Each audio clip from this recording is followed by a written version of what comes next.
በድሮ ጊዜ ሁለት ወንድማማቾች ነበሩ። አንደኛው ሀብታም ሲሆን አንደኛው ግን ድሃ ነበር።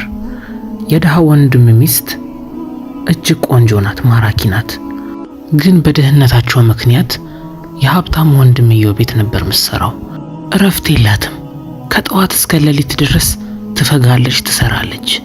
የሀብታም ወንድምየው ሚስት እጅጉን በዚህ ሴትዮ ትቀናባታለች። ምክንያቱም መልከ መልካም ስለሆነች። ደሞዝም መስጠት አትፈልግም። እንደውም አንድ ቀን ምን አረገቻት? ይህን የተደፋ ስንዴ ለቅመሽ ከሸጥሽ ወዲህ ደሞዝሽ ይሆናል ትላታለች። የቅናቷና የጭካኔዋ ብዛት ደሞዝ ራሱ መክፈል አትፈልግም። እናም አንድ ቀን ድሃው ወንድም በጣም ይማረርና ለሚስኪኑ ባለቤቱ ይነግራታል። ልጆችን አደራ፣ እንደዚህ ሆኜ መኖር አልፈልግም። የሆነ ሀብትን ፍለጋ መውጣት አይቀርም። ያገኘሁበት ቦታ ስራዬን ሰርቼ እመልሳለሁ በማለት ሁለቱም ከጸለዩ ወዲህ ሲነጋጋ ጉዞ ለመውጣት ያቅዳል። እናም ወንድሜ መጥቶ የት ሄደ ቢልሽ ዝም በይው፣ መልስ እንዳትሰጪው፣ አንቺም ከቤትሽ እንዳትወጪ። በዚሁ ድህነታችን ከቀጠልንማ መሞታችን ነው። ልጆቼም ምንም የጥጋብን ምንነት ሳያውቁ መሞታቸው ነው። ስለዚህ ጉዞ መውጣት አለብኝ። ውዷ ባለቤቴ እባክሽን አደራዬን እንዳትጥሺ እሺ በማለት ጉዞ ይወጣል። ለጉዞ የምትሆነውን ትንጥዬ ስንቅ በማዳበሪያ አንጠልጥሎ ይዟል። ጉዞ ቀጠለ። ሲመሽም ወደ አንድ ጫካ ውስጥ ይገባል። ያም ጫካ ማንም የለውም። ሌሊቱ ጨለማና የጫካው ብቸኝነት እጅጉን አስፈርቶታል። በጣም ፈርቷል። ነገር ግን ድህነቱንና ልጆቹን ሲያስታውስ ጥንካሬና ብርታት ይሆነዋል። አይ እንግዲህ ምንም ነገር ሳላገኝማ አልመለስም፣ አልፈራም ይህን ጫካ እያለ ለራሱ እያነቃቃ አሁንም ቢሆን ጉዞውን ይጀምራል። በጣም ስለራበውና ስለደከመው የሆነች ቦታ አረፍ በማለት መመገብ ይጀምራል። ልጆቹ ትዝ ስላሉት ግን ከማልቀስ ወደ ኋላ አላለም። ያን የሆነች ምታስፈራ ሴት አጠገቡ ታልፋለች። እንዳልኳችሁ የሰውዬ ፍርሃት ምንም አያውቅም። አሁን የሚያሳስበው ድህነቱና ልጆቹ ናቸው። ስለዚህ በድፍረት አንቺ ማነሽ? እባክሽን እስኪ አናግሪኝ እያለ ጭራሽ መከተል ጀመረ። እዚህ ጫካ ውስጥ ምንነቷ የማይታወቅ ጥቁር በጥቁር የለበሰችን ሴት በድፍረት መከተል ይገርማል። እባክሽን እባክሽን እያለ ይከተላታል። ሲከተላትም ወደ አንድ ቤተ መንግስት ይደርሳል። ቤተ መንግስቱ ደጃፍ ላይ የምታስፈራ ጉጉት አለች። ለዚህ ሰውዬ ግን ምንም ናት። ጭራሽ ወደ ኋላ ሊመለስ እንዳታስቡት ቀጥ ብሎ ወደ ቤተ መንግስቱ ይገባል። አይ ድህነት፣ ልጆቼን ምን እመግባለሁ በማለት ቆርጦ የተነሳው ሰውዬ ምንም ሳይፈራ ጭራቅን ቤተ መንግስት ይገባል። ዋናውን ከተንበር ከፈታ አርግቶ ገባ። በብርሃን የተሞላ ነው። የምግብ ሽታ ያውዳል። ገብቶ ወደ ውስጥ ያለውን ነገር መቃኘት ፈለገ። ምናልባት ብርሃን ያስፈልገኛል ስላለ እንጨት ሰብሮ በመምጣት እሳት ለኩሶ ወደ ውስጥ መግባትን ጀመረ። ደፋር ነው ሰውዬ። የማያውቀው ቤተ መንግስት፣ በዛ ላይ ጨለማ ነው። ትንሽ ተንፈስ አደረገና ቤቶች፣ እዚህ ቤት ማን ያለው? በትልቅ ድስት ላይ ስጋ ተጥዶ ይንተከተካል። እንዳልኳችሁ ሽታው ያውዳል። ይህ ሰውዬ ደግሞ እንደዚህ አይነት ነገር ከበላ ቆየ። ሊመገብ ጠጋ ሲል ያቺ ጫካ ውስጥ ያገኛት ጥቁር በጥቁር የለበሰችው ሴት ፊት ለፊቱ ግስጥ አለች መጣ። ይቅርታ የኔ እመቤት፣ እኔ ምስኪን ሰው ነኝ፣ መጥፎ ነገር ላደርግ አልመጣሁም እና እንዴት ብደፍር እዚህ ትገባለህ አለችው። ካላስቸገርኩሽ እየተመገበን ቁጭ ብለን የተፈጠሩ ነገር ሁሉ አስረዳሻለሁ፣ ምንም እንዳይሳስብሽ። ልክ እንዳንቺ መልከ መልካም ሚስት አለችኝ፣ እሷን ትቼ ነው የመጣሁት። በዚህ ሰዓት እቺ ሴት ድፍረቱና ወኔውን ስለወደደችለት ምንም ልታደርገው አልፈለገችም። እንደውም ምግብ አቅርባ ለማውራት ወሰነች። አጅሬው ከቀረበለት ዳቦ ከእንቁላሉ ከወይኑ እየገመጠ አሳዛኝ ታሪኩን መናገር ጀመረ። ይኸውልሽ እኔ ወንድም አለኝ፣ ሀብታም ነው። አባታችን ሙሉ ንብረቱን ለሱ ነው ያወረሰው። እንዲሁም አስቀያሚ ሚስት አለችው። እኔ ደሃ ነኝ፣ ሚስቴም ደሃ ናት። የኔ ሚስት የሱ ቤት ሚስት ጋር ነው የምትሰራው። እናም ድህነት በጣም ስለተጫወተብን በጣም ደክርተናል። እጅጉን ከምታስቢ በላይ ድሃዎች ነን። ልጆች የሚበሉት ነገር የለም። ስለዚህ እኔም ያ ኑሮ ቢመረኝ ስራ ፍለጋ ገንዘብ ፍለጋ ነው የወጣሁት እንጂ አለበለዚያ ምን በሌሊት አዞረኝ። የኔ እህት ደግሞ አንቺን ሲጥልልኝ አንቺን አገኘው። ይሄ ሁሉ ችግሬን እንድትሰሚ እያለ እያነባ የተፈጠረውን ነገር ምንም ሳይዋሽ ይነግራታል።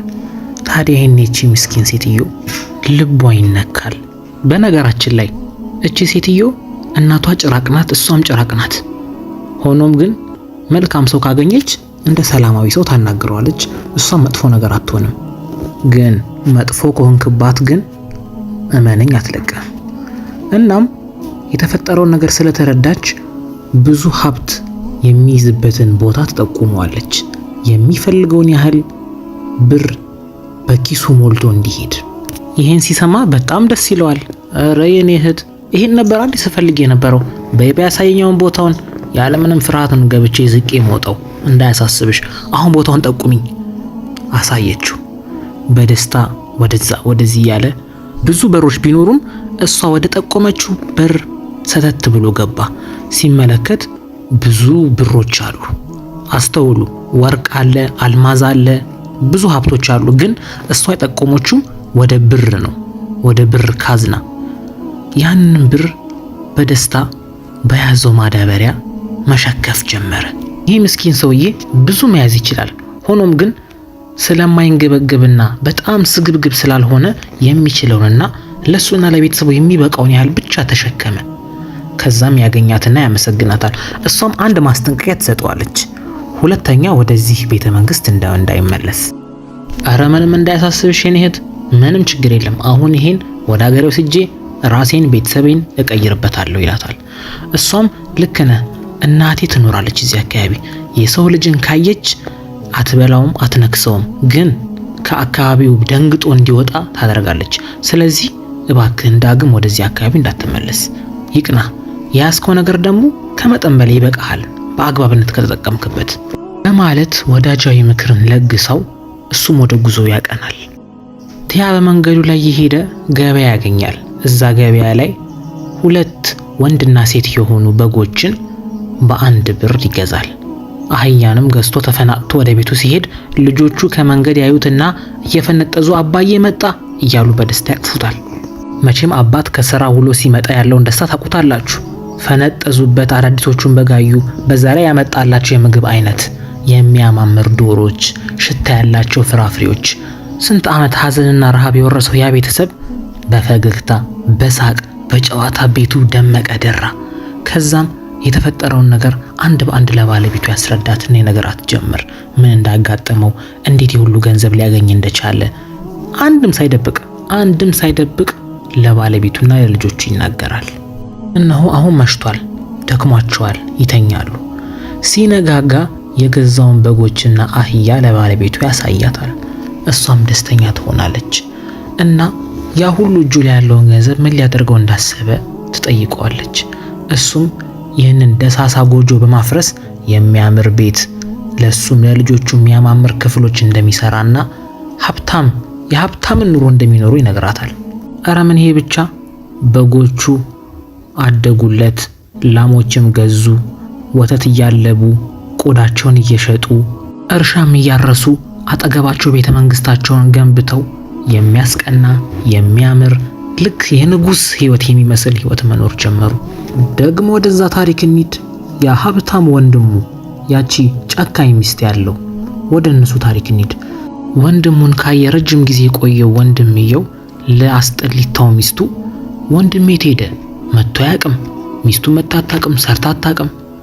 እስኪ ያሉበትን ነገር አጣሪ፣ ቤታቸው ሄደሽ ያሉበት ነገር ይህኒ በድህነት ሞተዋል በረሃብ፣ እስኪ ለማንኛውም ሄደሽ አይታርጊ እያለ በንቀት በተሞላበት መልኩ ይልካታል።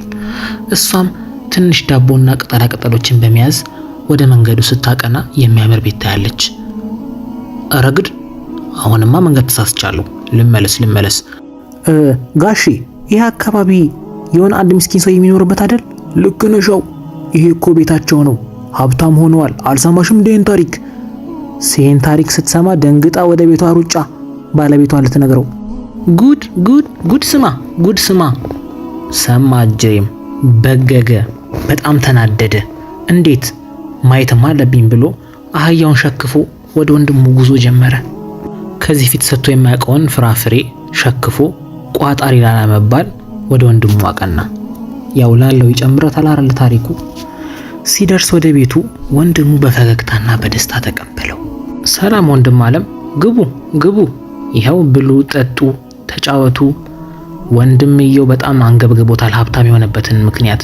ቶሎ ብሎ ልጆቹን ወደ ራቅ ወዳለ ክፍል ቆለፈባቸውና አንተ እንዴት ነው ይሄን ሁሉ ሀብት ልታገኝ የቻልከው? ንገረኝ እስኪ። ወንድሜ ሰላምታ አይቀርብም እንዴ? መች ተመገብክ? አይሆንም ንገረኝ፣ አለበለዚያ ልጆችህ ተቆልፎባቸዋል አይወጧትም ካልነገርከኝ። የእናት ሆድ እንደው አይችልምና ወዲያው ከባለቤቷ ቀድማ ያለውን ነገር ነገረችው። እባክህን ልጆቼን ልቀቅልኝ፣ ያለውን ነገር እኔ እነግርሃለሁ፣ ይሄ የሆነው እንደዚህ ነው አለችው። ይህን ነገር ሲሰማ ልጆቹን ቶሎ ብሎ ካራቀበት ክፍል ያመጣቸዋል። ስለዚህ እኔም መሄድ አለብኝ በማለት እርጅት ያለ ልብስ ለበሰና ጉዞ ወደ ተነገረው ወደ ጭራቋ ቤተ መንግስት። ሁሉ ነገር በአትኩሮና በጥሞና ስለሰማ ቦታውንም አልተሳሳተም። ሰተት ብሎ ገባ። እዚህ ቤተ መንግስት እኔ ደሃና ምስኪን ነኝ፣ ስራ ፈልጌ ነው የመጣሁት። ወዲያው ብቅ አለችና ያቺ መልካም ሴት ምን ፈልገህ ነው? ለምንድን ነው ወደዚህ የመጣኸው? እንደምታይኝ እኔ በጣም ምስኪን ሰው ነኝ። ገንዘቦችን ፈልጌ ነው ወደዚህ አካባቢ የመጣሁት። እባክሽን እርጂኝ። ሚስቴ በረሃብ ልትሞት ነው። በዛ ላይ እርጉዝ ናት። ምንም የለኝም እኔ። እባክሽን እርጂኝ እያለ ሲያለቃቅስባት ትጠቁመዋለች። እዛ ቦታ ብር አለ፣ ያንን ብር የምትችለው ያህል ውሰድ ትለዋለች። ግን አደራ ከምትችለው በላይ እንዳትሸከም። ያውና እዛኛው ክፍል ነው የምትገባው። አደራ ካዘዝኩ ውጭ ሌላ ነገር እንዳታደርግ። እሱም እሺ በማለት ወደ አዘዘችው ክፍል ይገባና ብሮችን መሰብሰብ ይጀምራል። እሷ ያለችውን ነገር ስላልሰማ መሸከም ከሚችለው በላይ እየጎተተ ይሄዳል።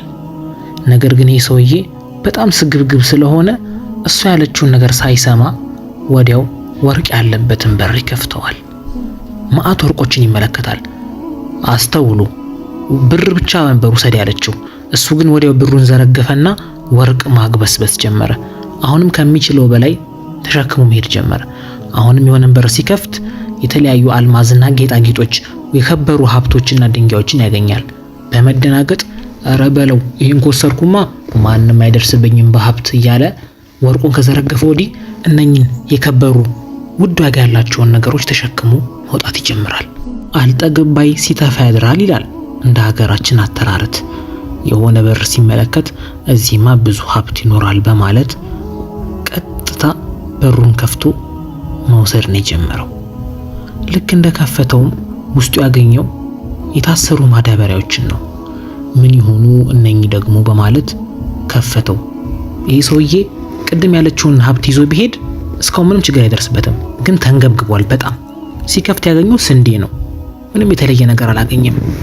በስተመጨረሻም እዛዚህ እያለ ያ ሁሉ ክፍሎችን ሲከፍት ስለነበር ድምፁ ተሰማትና እናትየው ማነው እዚህ ያለው ብላ በአስፈሪ ማንነቷ ስትመጣ አጅሬው ደንግጦ መሮጥ ጀመረ። የመንገብገብ መጨረሻው ይሄ ነው። በፍርሃት ተውጦ ስለነበር መሸከም አልቻለም፣ ያ ሁሉ ሰብስቦ። ስለዚህ እግሬ አውጪኝ ብሎ ከአካባቢው ተሰወረ። እቺ አስፈሪ ፍጥረት መጥፎ ስላልነበረች አላሳደደችውም፣ ተወችው። እሱ በሩጫ አካባቢው ደረሰ። በጣም ረጅም መንገድ ያለምንም እረፍት ስለሆነ የሮጠው እግሮቹ መንቀጥቀጥ ህመም ጀመረው። ይበልህ ማን ተስገብገባለ። የሚበቃውን ያህል ሀብት የወሰደ ወንድሙ ይሄው እንዲህ አምሮበት ከሚስቱ ጋር ፍፍት ብሎ ጽድት ያለ ኑሮ ይኖራል። አጅሬው ግን ሲንገበገብ የያዘውንም አጥቶን የተመለሰው። በጣም ረሃብ ሆዱን ገሽልጦት ስለነበር ቤቱ በመግባት የሚበላ ነገር ሲፈልግ ምንም ነገር የለም። ሚስቱ ጠራርጋ በልታ ፍራሽ ላይ ተጋድማለች። ያኔ እሱም በረሃብ ልቡ ስለቆሰለ በሩን መክፈት አልቻለም፣ እዛው ተጋድሞ ቀረ። ወይኔ ምን አለ የተሰጠኝን ይዤ ብመጣ፣ ይሄኔ ከወንድሜ እኩል ሆን ነበር። አይ እድሌ፣ አይ መንገብገቤ እያለ ራሱን ይወቅሳል።